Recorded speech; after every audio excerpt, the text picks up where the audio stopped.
বাবারে অনেক উকুপাইছিলাম। আসসালামু আলাইকুম।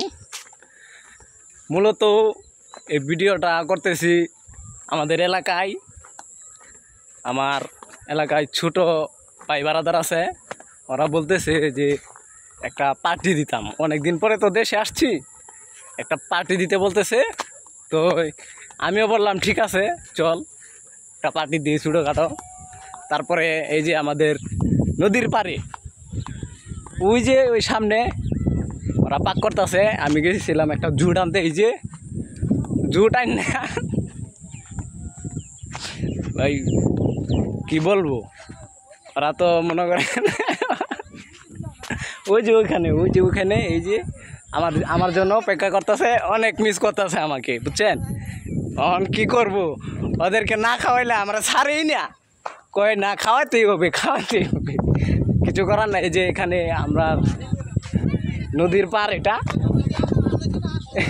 নদীটা মূলত সাইড চেয়ারম্যানে একটা ব্রিজ দিয়ে দিতেছে। ব্রিজের উদ্যোগে না, আমার টাকা দিয়া ওদেরকে খাওয়াচ্ছি। ওরা বলতেছে অনেক দিন ধরে বলে পার্টি দেই না। আমি কিছু ঠিক আছে চলবো,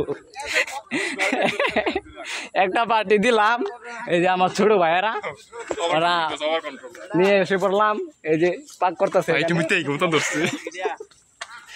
এই যে এখানে পাক করা হইতেছে। তো আমাকে এরকম করে রিকোয়েস্ট করছে এই যে একজন আমার ছোট ভাই মোহাম্মদ বাবু, ও আরো বেশি রিকোয়েস্ট করছে। আর না হলে আমার তো আবার নিয়ত ছিল না। আর এই যে যার কথা না বললেই নয়, আমাদের সৌদ্রীয় কাকু, ওই মনে করেন যে এই আয়োজনের উদ্যোক্তা, ঠিক না? কিছু বলেন এখানে। যে ওরা রান্তাছে কি, মানে কি রান্ধে, হ্যাঁ জানেন না? কোন বিরিয়ানি রান্তাছে? হ্যাঁ কিছু কোন, এই যে মোবাইলে উঠতেছে কোন যে বিরিয়ানি রান্ধে না। আর সব টাকা আমার লগে কোন সব টাকা আকিমুলে দিতেছে। হ্যাঁ ঠিক আছে, রেখে দিয়ে।